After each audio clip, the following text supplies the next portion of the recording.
Hello, everyone, and welcome to this episode of the Munello Show. We are here talking about Learjets at airports. Yep. We are here talking about very sturdy light stands. Yep. And what else are we here to talk about? Something about marketing, Marketing and advertising? probably. Yeah. Probably social media advertising. Oh, that's it. Oh, wow. That's the topic. Yes. Gold star for me. Fun story. We got a call from our bank yesterday. Our card was fraudulently used for Twitter ads Oh. in Sweden, I think. I was about to Sweden? Sweden. So topical. say, are you going behind my back and like creating Not that I'm aware of, especially not in Sweden. Sorry about that. Matt took my wife's card. What a jerk. Oh, man. Oh, that's terrible. So how did you guys handle that? Or what? The bank called us to warn us about it. Oh, okay. And then they canceled the card and put a dispute on the charges, so they'll review it and stuff and make sure they're not just lying. But it's from Sweden. It happened in Sweden, and we are currently in the United States and Michigan with no plans to go to Sweden yet. So, And your passport hasn't been scanned Correct. to travel recently? my passport is expired, so Yeah. I couldn't even use it if I wanted to. So. Man, that certainly is something that people have to deal with. Businesses have to deal with when they're advertising, or not even advertising. Yeah, or just regular, consumer credit card sense of thing. Yep. Yeah. Thanks, Elon. Please let me know how your Twitter ends up. Yeah. Yeah. I hope I get a lot of views. Yeah. Yeah. It's not my Twitter. Did they say it was on the X platform or the Twitter platform? It said Twitter, and Really? the line item in our bank statement said Twitter ads.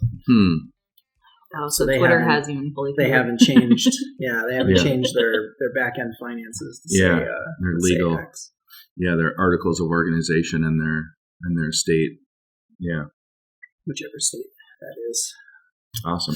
So we'll definitely cover a lot of positive Yeah. things moving off from this negative. I hope everything's okay and that turns around for you guys. It But- is. So yeah, what are some very high level, before we even get into like the nuts and bolts of things, what are some like very high level things to keep in mind as you embark on social media advertising? You definitely want to understand your audience. Cool. Probably know the difference between paying for social media marketing and natural social media marketing. I guess we'd call it organic. Yep. Probably defining what your goals would be Yeah. might be another topic, another item. Understanding what your competition's doing, Oh, for sure. right? Making sure your budget is understood and not going over that budget. Yep. And then have a plan, like to take it all together and be very specific with what you're doing, who you're targeting, how you're targeting them, and then like what types of ads are you going to run, Mhm. what's going to be the theme of the campaign, that sort of thing. Like if you just like sit down on, hey, I think I'm going to make some Facebook ads today, and then you don't have a plan, you just go right onto the Facebook site and you just start things out, that's probably not going to be a very successful campaign. No. Nope. Not at all. And then also, thinking through, as it aligns with your audience, is like the type of platform, right? Mm-hmm. We'll get into that here in a little bit, but all the platforms are different in a way. So you mean like Facebook versus YouTube versus LinkedIn. versus TikTok, that sort of thing? Yeah, for Yeah, sure. because those all have different styles of ads and resolutions of their media that you can put into those ads. And some of them have carousels, some of them don't have carousels, some of them Mhm. have different ways of handling video. So. Definitely don't want to be spending a lot of money and your ads looking not great. Looking terrible. Yeah. You're just running it and it's getting to this wide audience, and that's their first impression of you is this horrible image that doesn't fit. Yeah. Oh, that's the production value of the ad that you're putting out there, right? Right. So like if you have really crappy audio in your video, people are gonna turn that off pretty Right. immediately. Like if you were to create a short using sound that didn't come from the good camera, it came from the bad camera, like me yesterday. Taking audio from a camera that's 17 feet away. I wasn't going to call you out, but One thing you'll learn about me is I'm very self-deprecating. I call myself out on all of the things. Hey, this audio really does not sound good. You should have heard it before I started mixing it. Yikes.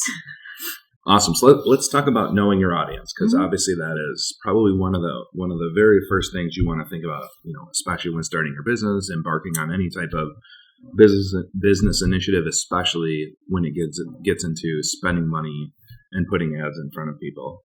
Yeah. So how do you start that process? That's something that's always like, I don't know, boggled me. Like, how do you know your audience? And maybe a secondary question: how do you know your audience if you don't know what your audience is going to be? Yeah, like you've just started out. Like, how do you know who your demographic really is? It's a great question, huh? Sorry, I had the answer, and then you completely took it a different way, and now I'm trying to get that answer from my brain. Keeping you on your toes. You are. So those are two different things. Yeah, two-part answer.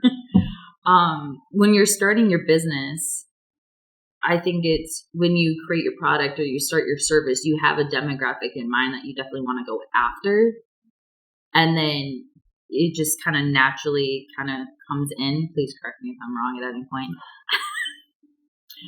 So you've got to, and you have to come up with a rough idea of what you would want it to be, and then let the market mold that as time goes on. Yeah. So trying things out and trial and error and that sort of thing. So for example, I know one of our clients, I'm not saying any names, had a demographic in mind.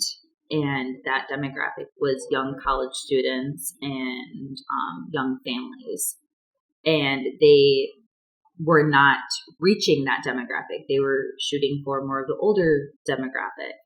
And so they would try to force all their ad spending and everything into the younger demographic when that's not what was sticking. It was resonating more with the older demographic. So it can switch. Yeah. So you can start somewhere else and end up, and you just have to go with what the data is telling you to do. So it's like, you've got fish on the left side of your boat, but you're casting your net on the right side of the boat. Maybe you should change that to cast your net on the other side of the boat instead of still going after what you thought the fish were going to be at. Yep. That makes sense. So you can start on all social media platforms. And if you're realizing that your audience is not on TikTok because you're trying to aim for that younger demographic, but Facebook is really taken off. You have high engagement, you have high followers. Well, why would you spend all your money in TikTok when it's not sticking? Yeah. Versus if you were to go into Facebook and it's going to have a way bigger impact. Then you're going after the principle, not the reality. Yeah. Yep. And certainly when you're starting a business, or you're going to run ads on social media for whatever it is you're going to do, you're likely passionate about whatever it is you're doing. Oh, absolutely. And you likely have like-minded people around you, whether it be family, friends, colleagues, who are all interested in all the same stuff. That's where you begin to mold who your target audience is, right? It's not necessarily those people exactly, but it's people like those people, right? Whether it's 30-year-old females that have a career, right? There's millions of that demographic out in the world that you could advertise to. And that's what's so great about Meta Ads specifically, is you have your demographic that you've established, and when you run certain ads, you can run ads that say run with my demographic, because it will it knows after you've been posting organically what your demographic is. So when you're ready to run ads through them, it will say, oh, we got it. Do you want to run it to similar audiences like you've been already reaching that will be new? And you're like, absolutely. Oh, that's great. So do the work for me. Yeah, those are lookalike audiences. Yep. You don't have to choose age and those type and region and stuff like that. And maybe you can. You can, exactly. But if you click that button, Yep. like what my demographic already is. Like, Mm-hmm. that's interesting that Facebook might know your demographic better than, or your audience. Oh, yeah. Oh, yeah. more Absolutely. than you would. That's a little scary, a little awesome. Hey, it tells Helpful. you. Thanks, yeah, Big Zuck. it's- Yeah. Yep. So yeah, I mean, and I forget what the second part of the question was, but yeah, I mean, Me just too. defining your audience right. You could also, work with the SBA through the federal government to get data on, that exists out there. That's, you certainly could do that. It was when you're starting a new business. How do you understand what your demographic is? Yep.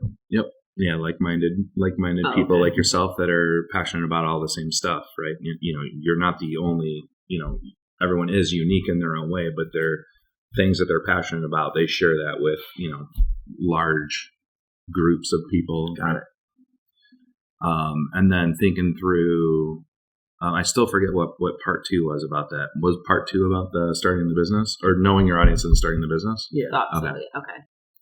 Yeah, so once you really like have a good understanding of your audience, right? Then it's starting to think through, okay, well, which of the platforms will most likely best resonate, right? And that's like the old age question.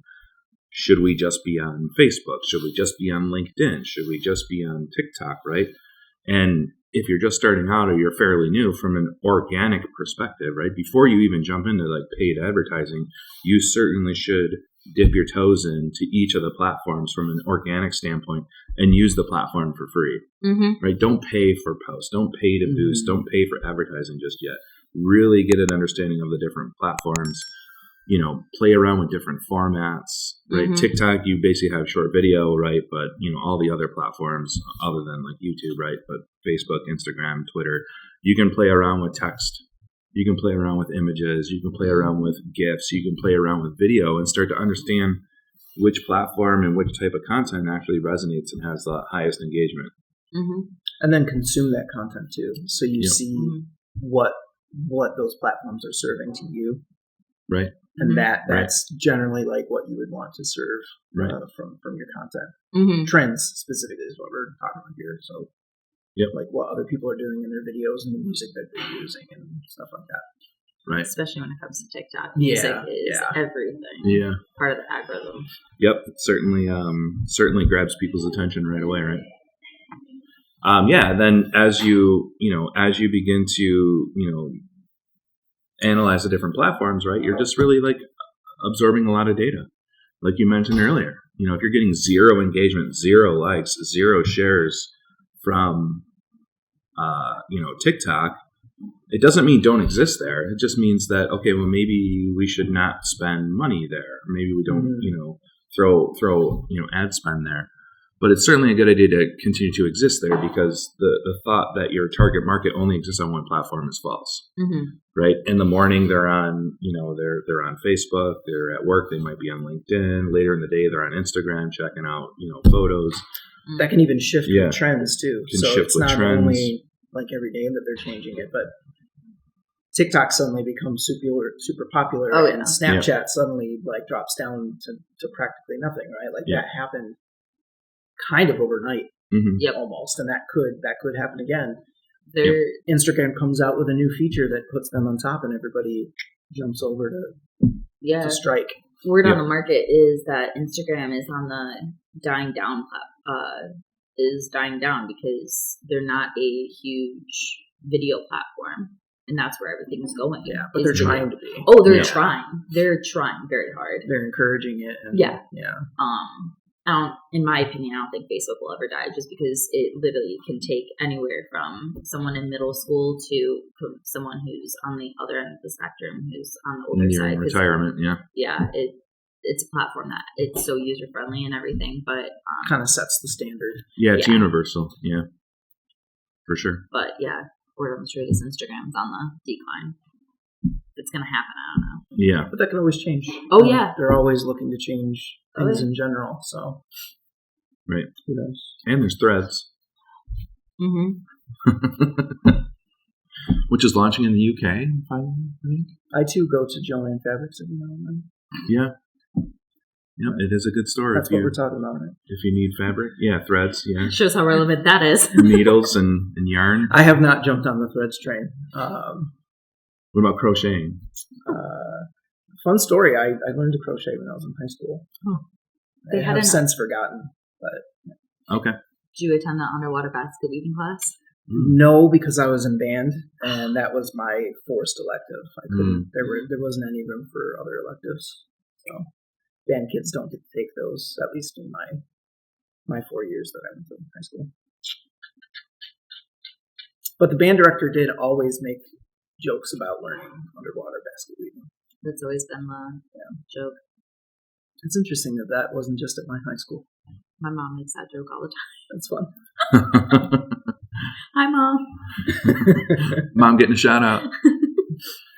Yeah, and then once you kind of know your audience, right, and you kind of like studied the platforms and know where you want to exist, right? It's also like a passionate thing. Like if you're extremely comfortable on Facebook, or you're extremely comfortable on LinkedIn, I mean, like exist there, show up there, live there, right? Really, really take advantage of like your comfortability, and then really certainly begin to expand out.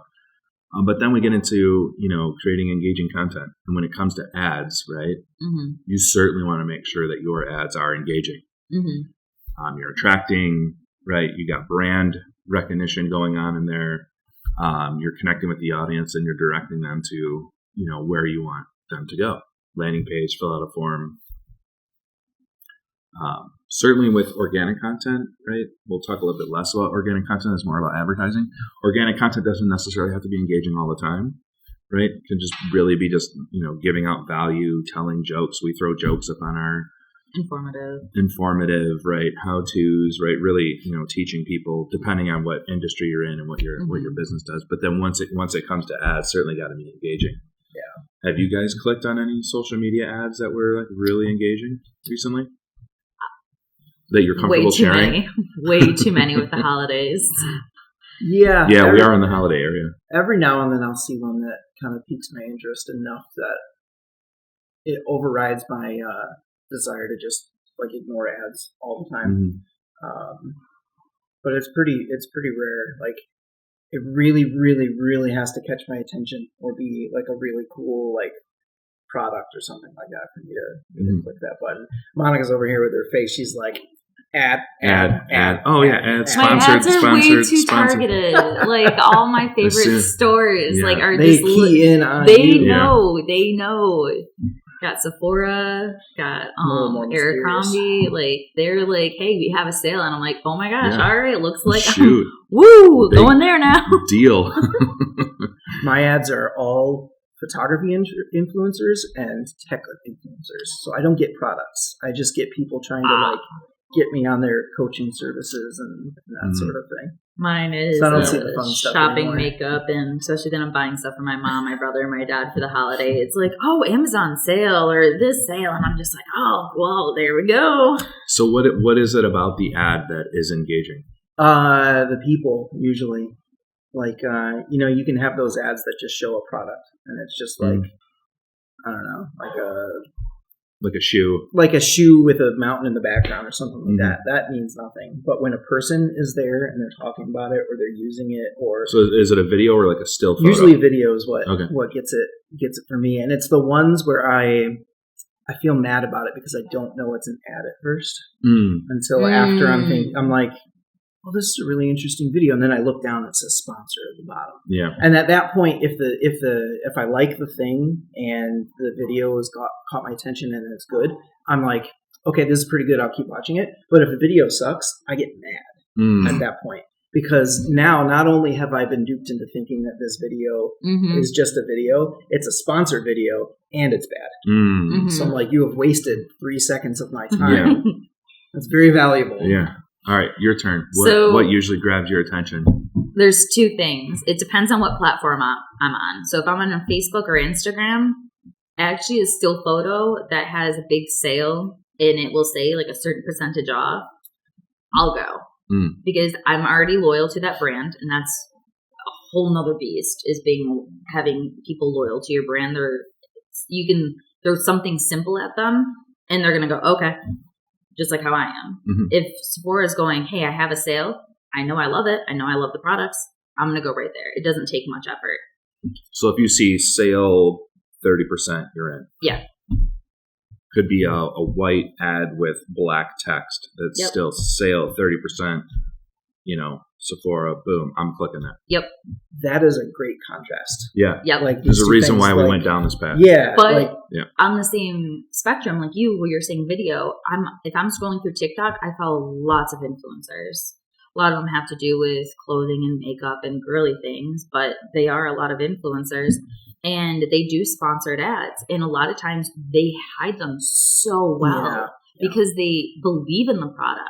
Mm-hmm. Which, because of how they're speaking about the product, even though it is sponsored, you can tell it's like authentic still. Mm-hmm. So I'm interested and I'm clicking into it. Yeah. Sometimes it's very poorly done and I'm like you and you're like, crap, and now it's going to keep on feeding more into it and you're just like, no.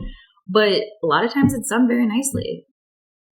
Yeah. And you don't have to get an influencer to do those things for you. Absolutely not. Like if you yourself just get in front of the camera and start speaking passionately about your product, people are going to see that. Like they're going to feel it. Yes. Yeah, for sure. The influencers are a huge way to branch out, and it's going through paid in a way because you're paying the influencer. Right. But you're targeting their huge audience and not necessarily yours. So they're not just hearing it from you. They're hearing it from like a mass amount of other people. Yeah. So it's super beneficial to hear. The more people you hear saying something, the more likely you're going to go, especially when it's people that you're already following. If like certain people are already saying, go check out this one brand. Well, how many times are you going to hear people say it before you're like, oh, let me go see what this is all about. Let me see what all the hype is about.